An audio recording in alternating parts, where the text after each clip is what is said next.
99% ಪ್ರತಿಯೊಂದು ಕುಟುಂಬದಲ್ಲೂ ಅಣ್ಣ ತಮ್ಮಗಳ ಜಗಳ ಇದ್ದೇ ಇರುತ್ತೆ. ಅದು ಯಾಕಂತ ಗೊತ್ತಾ? ಅದನ್ನ ಹೇಳ್ತೀನಿ ಕೇಳ್ರಿ. ನನ್ನ ಪೇಜನ್ನು ಸಬ್ಸ್ಕ್ರೈಬ್ ಮಾಡಿ. ವಸುದೈವ ಕುಟುಂಬಕಂ ಅಂತೀವಿ. ಅದು ಯಾವ ವಾಕ್ಯ ಗೊತ್ತಾ? ಕೃಷ್ಣನ ಒಂದು ವೇದ ವಾಕ್ಯ. ಅಂದರೆ ಇಡೀ ಭೂಗೋಳ, ಅಂದರೆ ಇಡೀ ಭೂಮಂಡಲೇ ಆತನ ಕುಟುಂಬ. ತಂದೆ ತಾಯಿಗಳು ಲಕ್ಷ್ಮೀನಾರಾಯಣರು, ಪಾರ್ವತಿ ಪರಮೇಶ್ವರರು, ನಾವೆಲ್ಲರೂ ಮಕ್ಕಳು ಅಂತ ಅನ್ನೋ ಒಂದು ಭಾವನೆ. ಅದಕ್ಕೋಸ್ಕರ ವಸುದೈವ ಕುಟುಂಬಕಂ ಅನ್ನೋದು. ಹೀಗಿರುವಾಗ ದಾಯಾದಿ ಕಲಹ ಅಂತ ಅವಾಗ ಯದುವಂಶದಲ್ಲಿದ್ದಾನೆ ಸ್ಟಾರ್ಟ್ ಆಯಿತು. ಅದು ಯಾಕೆ ಸ್ಟಾರ್ಟ್ ಆಯಿತು ಅಂದರೆ, ಕುರುಕ್ಷೇತ್ರ ಯುದ್ಧದಲ್ಲಿ ಗಾಂಧಾರಿ ನೋಡ್ತಾಳೆ, ಅಲ್ಲಿ ಯುದ್ಧದ ಪ್ರಸಂಗಗಳನ್ನು ನೋಡಿ ಆಕೆ ಸಾಕಾಗಿ ಅವಾಗ ಕೃಷ್ಣಗಂತಾಳ ಕೊನೆ ಕ್ಷಣಗಳಲ್ಲಿ. ಅವಾಗ ಆಕೆ ತಡ್ಕೊಳಕ್ಕಾಗಲಾರ್ದ ಏನಂತಾಳ, ನಿನ್ನ ಅಣ್ಣ ತಮ್ಮಂದಿರು ವಸುದೈವಕ ಕುಟುಂಬಕಂ ಅಂತ ಏನು ಹೇಳ್ತಿದ್ದಿ, ಅದು ಕಚ್ಚಾಡಿ ಕಡದಾಡಿ ಅಣ್ಣ ತಮ್ಮಂದಿರ ಮಧ್ಯೆ ಕಲಹಗಳು ಹುಟ್ಟಿ ಬಡದಾಡಿ ಸಾಯಲಿ ಅಂತ ಹೇಳ್ತಾಳೆ. ಯಾರು? ಗಾಂಧಾರಿ ಹೇಳ್ತಾಳೆ. ಇದು ಕೃಷ್ಣನ ಕುಟುಂಬ ಅಂದರೆ ಯಾವ್ದು ಬಂತು ಹೇಳಲ್ಲಿ? ಇಡೀ ಭೂಮಂಡಲ ಬಂತು. ಕೃಷ್ಣನ ಕುಟುಂಬ ಅಂದರೆ ಇಡೀ ಭೂಮಂಡಲ. ಆಗಿರುವಾಗ ಕುಟುಂಬದವ್ರು ಯಾರು? ನಾವೇ, ಎಲ್ಲರೂ ಜನರ ಕುಟುಂಬ ಏನಿರುತ್ತೆ, ಅಣ್ಣ ತಮ್ಮ ತಂಗಿ ಅಕ್ಕ, ಈಗ ಎಲ್ಲ ಕುಟುಂಬ ಕೂಡಿ ಕೃಷ್ಣನ ಕುಟುಂಬ ಆಗುತ್ತೆ. ಹಂಗಾಗಿ ಅವರೆಲ್ಲರೂ ಈಗ ಎದಕ್ಕೆ ದಾಯಾದಿ ಕಲಹಗಳು ಪ್ರತಿ ಮನೆಯಲ್ಲಿಗೂ ಈಗ ಎದಕ್ಕೆ ಹೆಚ್ಚಾಗ್ಯಾವ ಅಂದ್ರೆ, ಕಲಿಯುಗ ಅಂತ್ಯದ ಟೈಮು ಎಲ್ಲ ಅಂತ್ಯ ಆಗಿ ಹೋಗ್ಬಿಟ್ಟೈತಿ ಈಗಾಗಲೇ ಕಲಿಯುಗ. ಈಗ ಸತ್ಯಯುಗದ ಪಾದಾರ್ಪಣೆಯಲ್ಲಿ ಇದ್ದೀವಿ ನಾವು ಏನು. ಹಾಗಾಗಿ ಸತ್ಯಯುಗ ಮುಂದೆ ಬರಕತ್ತೈತಿ, ಏನು ಭಾಳ ದೂರ ಏನಿಲ್ಲ. ಇನ್ನೊಂದು 10-15 ವರ್ಷ ಅಥವಾ ಒಂದು 20 ವರ್ಷದಾಗ ಎಲ್ಲವೂ ದಿನ ಚೇಂಜ್ ಹಾಕೋಂತ ಹೋಗ್ತಾವೆ ದಿನಗಳು. ಏನು ಕುಟುಂಬದ ಒಂದು ಅವನತಿಗೆ ಈಗ ಅಣ್ಣ ತಮ್ಮಗಳ ಕಾರಣನೂ ಆಗುತ್ತೆ. ಒಂದ್ಸಲ ದ್ವಾರಕಾ ನಗರಕ್ಕೆ ಕೃಷ್ಣನ ಭೇಟಿ ಆಗಕ್ಕೆ ಒಬ್ಬರು ಋಷಿಗಳು ಬರ್ತಾರೆ. ಬಂದಾಗ ಏನಾಗುತ್ತಂದ್ರೆ, ಅಲ್ಲಿ ಊರಿಗೆ ಎಂಟ್ರಿ ಕೊಡೋ ಟೈಮ್ನೊಳಗೆ ದನಕಾಯಿ ಹುಡ್ರು ಇರ್ತಾವೆ.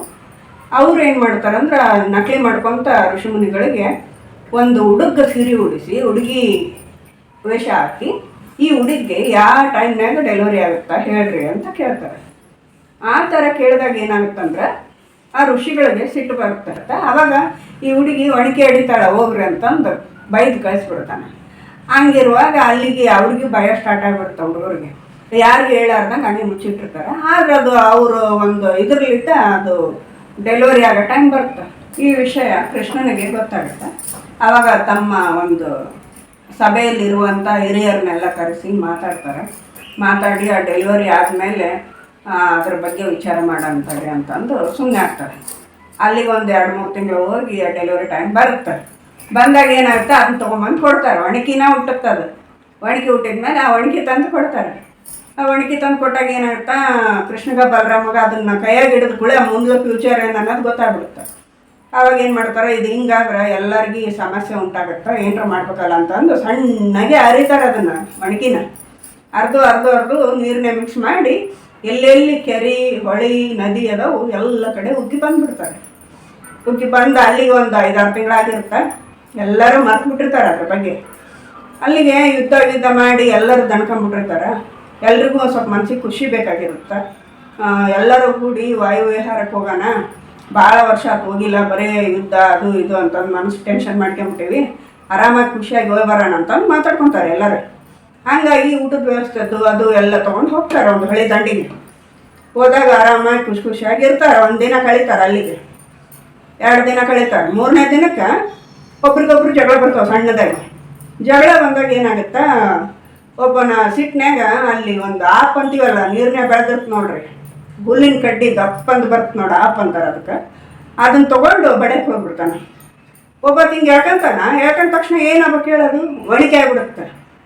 ಯಾಕಂದ್ರೆ ಅವಾಗ ಒಣಗಿ ತೇದು ನೀರಿನಾಗ ಹಾಕಿ ಚೆಲ್ಲಿರ್ತಾರೆ. ಅದು ಒಂದೊಂದು ಹಾಕು ಒಂದೊಂದು ಒಣಕೆ ಆಗಿಬಿಡ್ತಾವೆ. ಆ ಒಣಕೆ ತೊಗೊಂಡು ಎಲ್ಲರೂ ಬಡ್ದಾಡಿ ಪಾಪ ಸಾಯ್ತಾರೆ. ಸತ್ತಾಗ ಇಡೀ ಯದುಕುಲ ವಂಶ ನಾಶ ಆಗುತ್ತಾರೆ. ಹಾಗಾಗಿ ಕೃಷ್ಣನಿಗೆ ತುಂಬ ಬೇಜಾರಾಗುತ್ತೆ. ಎಲ್ಲರನ್ನೂ ಬಿಡಿಸಿ ಸಾಕಾಗ್ಬಿಟ್ಟಿರ್ತಾನೆ, ಸುಸ್ತಾಗ್ಬಿಟ್ಟಿರ್ತಾನೆ ಕೃಷ್ಣ. ಸಾಕಾಗಿ ಹೋಗಿ ಒಂದು ಗಿಡಕ್ಕೆ ಕೆಳಗೆ ಕುಂತಿರ್ತಾನೆ. ಆರಾಮಾಗಿ ಇನ್ನು ಮುಂದೆ ನಾನು ಇಲ್ಲಿ ಭೂಮಿ ಮೇಲೆ ಇರೋಂಥ ಚಾನ್ಸ್ ಮುಗೀತು ನಂದು, ನಾನು ಹೋಗ್ಬೇಕು, ಇಲ್ಲಿಗೆ ನನ್ನ ಅವತಾರ ಮುಗೀತು ಅಂತಂದು ಹೇಳ್ತಾನೆ. ಹೇಳಿ ತಲೆ ಮೇಲೆ ಕೈ ಹೊತ್ಕೊಂಡು ಹಿಂಗೆ ಮಕ್ಕೊಂಡಿರ್ತಾನೆ, ಕಾಲ ಮೇಲೆ ಕಾಲು ಹಾಕ್ಕೊಂಡು ಮಕ್ಕಂಡಾಗ ಒಬ್ಬತ್ತ ವ್ಯಕ್ತಿ ಬಂದು ಬೇಡ ಬಂದು ಗಿಳಿಯ ಒಟ್ಟು ನನಗೆ ಯಾವುದೋ ಒಂದು ಪಕ್ಷಿ ಕಂಡಂಗೆ ಕಾಣುತ್ತಡಿ ಅಂತಂದು ಗುರಿ ಇಟ್ಟು ಹೊಡೆದ್ಬಿಡ್ತಾನೆ. ಅಲ್ಲಿಗೆ ಕೃಷ್ಣನ ಜೀವ ಎದ್ರೊಳಗಿರ್ತ ಆತನ ಹೆಬ್ಬೆರಳ ಗುರುತಿನೊಳಗೆ ಇರುತ್ತ. ಕೃಷ್ಣನ ಜೀವ ಇರೋದು ಹೆಬ್ಬೆರಳಿನಾಗಿರುತ್ತೆ. ಆ ಹೆಬ್ಬೆರಳಿಗೆ ಈತ ಗುರಿ ಇಟ್ಟು ಹೊಡೆದ್ಬಿಡ್ತಾನೆ. ಹಾಗಾಗಿ ಕೃಷ್ಣನ ಜೀವ ಹೋಗುತ್ತೆ ಅಲ್ಲಿ. ಅವಾಗ ಆತ ಈಗಿನ ಅವತಾರ ಮುಗಿಸಿ ವೈಕುಂಠಕ್ಕೆ ಹೋಗ್ತಾನೆ ಕೃಷ್ಣ. ಅಲ್ಲಿಗೆ ಈ ಕೃಷ್ಣಾವತಾರದ ಪ್ರಸಂಗಗಳು ಮುಗಿತಾವೆ. ಹೀಗಾಗಿ ಈ ಒಂದು ಗಾಂಧಾರಿ ಶಾಪದಿಂದ ಇಷ್ಟೆಲ್ಲ ಸಮಸ್ಯೆಗಳು ಉಂಟಾಗ್ಯಾವ ನೋಡಿ.